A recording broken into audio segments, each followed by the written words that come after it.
Yes, magandang araw sa inyong lahat mga paps, and welcome back again sa ating munting channel, no? So for today's video, meron na tayong konting update sa ating ginawa ngayon. Bali, ito, nagawa natin to dati, isang Sony 40 inches, no? So yung model niya, ito yung kanyang model. Meron tayong billing, oh. KDL S40W657D. So nirepair natin to ngayong taon na pala, noong February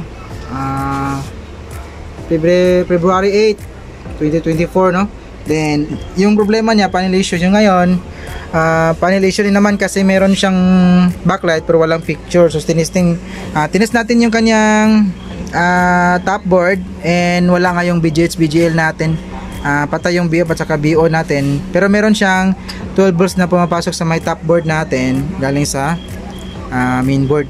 So ito yung dating gawa natin is, ayun, kinat po natin yung kanyang lahat ng CKV lines. Ayun, dito. Ayan. So dito lahat ng CKV lines dyan, 2, 4, 6, 8, 8 linya yung pinutol natin. Lahat yan mga CKV 1 hanggang CKV 4 at saka kanyang pangapares. So ngayon, yung kabila naman yung may problema, which is chinek natin. Meron nga na tayong nasukat na leak dito sa ating CKV line sa may kabilang side, sa side na to. So tuturo ko sa inyo ngayon kung paano mag check kung anong CKV lines yung may problema. Mayroon tayong dalawang pamamaraan kung paano i-check yung CKV lines kung leak ba siya or good. So unang paraan, nakita natin ito, CKV1, tingnan natin, meron naman tayong label dito check muna natin yung CKV1. Ayan, CKV1, tsaka pares nya CKVB1. Ayan, CKV1, CKVB1, check natin yan. Ayan, yung kanyang reading 5 mega ohms, so normal yan. And ito naman yung CKV2 at saka CKVB2 natin. Ayan, wait, toto ko. Ayun, meron tayong nasukat na, ayun, ohms for 477 ohms. So yung nasukat natin, ibig sabihin yan, yung CKV2 at CKVB2 natin is leak. So ayan, pasensya na, naputol kasi may tumawag, no? Ayan, then continue tayo. So yung nasukat natin sa may CKV2 at CKVB2 natin, yung 477 ohms. Ayan, 477 ohms. So yung iba namang clock dito is normal naman, nasa 5 mega ohms. So balance po yung resistance. So dito tayo sa may CKV 3 and CKVB3. Ayan, CKV4 pala, CKV4 at CKVB4. Ito tayo sa may CKV4. Ayan, wait. Ayan, 5.6 something mega ohms. So the rest, pati yung CKV3 natin, ito CKV3 at CKVB3, ayan. Ayan, yung reading 5.6 mega ohms. Wait. Ayusin ko lang kasi nag-slide siya. Ayan. Wait, nagbago. Ayan. Tutok natin, ang hirap mag-chopstick, hindi ako marunong Ayan, nakatutok tayo. Nasa, ayan 5 mega ohms. So yung nasukat nating problema, nagkaroon ng leak, which is yung CKV2. Ito yung CKV2 natin, and pares niya CKVB2. Ito, CKV2, CKVB2. And nakat na natin kasi yung kabilang side. So yung dito na lang sana yung pinang-inaasahan ng unit na to. Nagkaroon na rin ng problema. So mga siya, hindi nakaabot siya ng 1 year, no? Pero 3 months lang po yung warranty natin. Ang gagawin natin ngayon, meron pa palang pangalawang paraan para mag-check.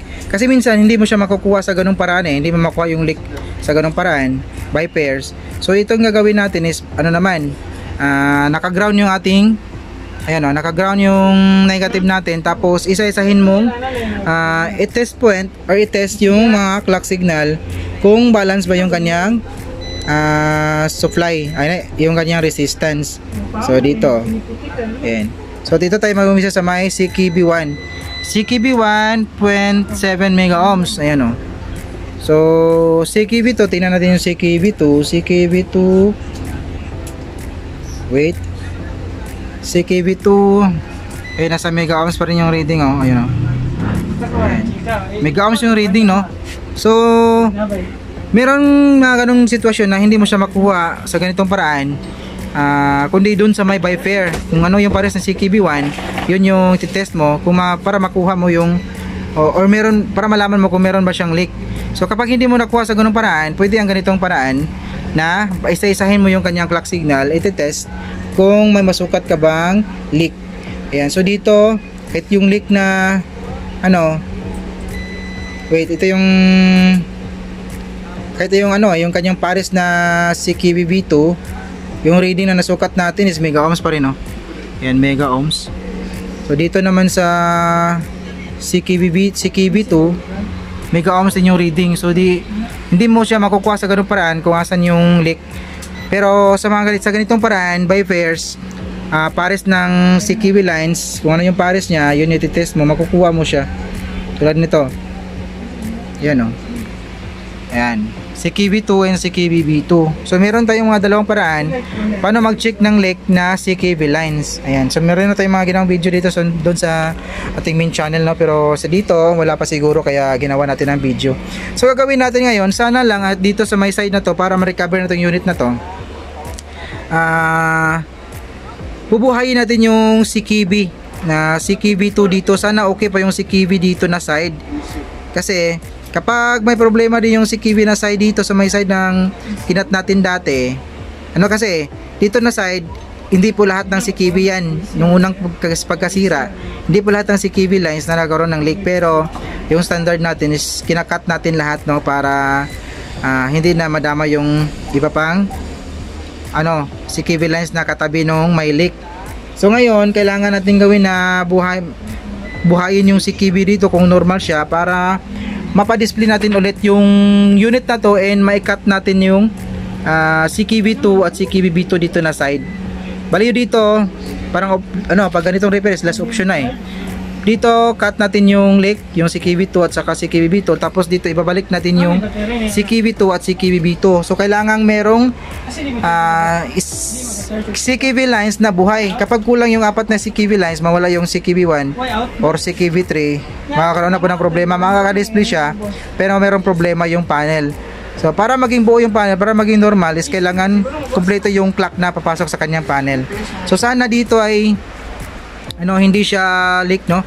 Sana mabuhay pa yung CKB2 natin dito, para naman mapagana pa natin to ulit, no? So gagawin natin, connectan natin ulit yung CKB2 dito at kanyang pares. Tapos dito naman sa may right side natin, puputulin po natin yan.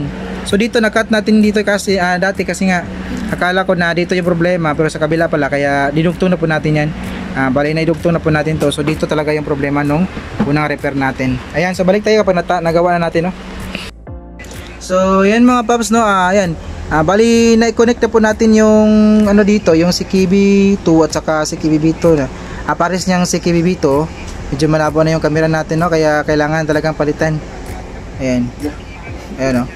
So ayan, connect natin balik yung CKB2 at saka CKB2, konektado na po yan. Gumamit po tayo ng mahiwagang pang jumper natin. Ayan, no, boys coil yan. So it's a moment of truth. Saksak natin kung mag-normal ba yung panel natin. Dito tayo sa may mirror. Ayan, ayun, lumabas yung logo ng Sony. Ayan, no? Ayan, so naka HDMI siya. Ayun, no? Napansin nyo, nawala na po yung kanyang VAR lines. Yun, no?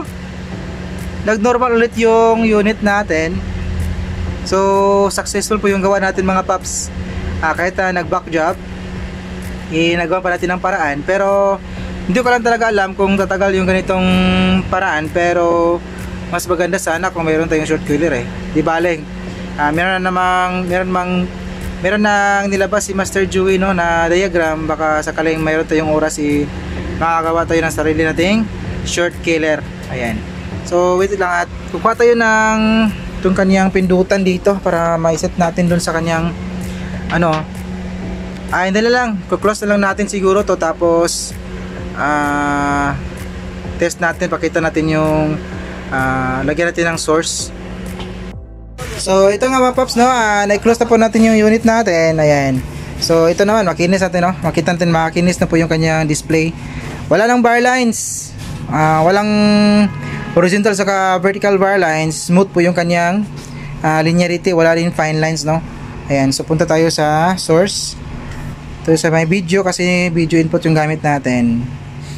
Enter. Ayun, no? So medyo ano lang, pangit yung picture niya kasi nga pirated CD yung nakaload doon sa ating DVD player. Ayan. So no, back to normal na po yung unit natin, no? Sana ay buti at nagawa pa natin ng paraan kahit na nagawa natin to dati ng cutting method sa kanya or panel issue yung problema. So bumalik yan, panel issue din siya. At buti na at nagawa pa natin ng paraan, no?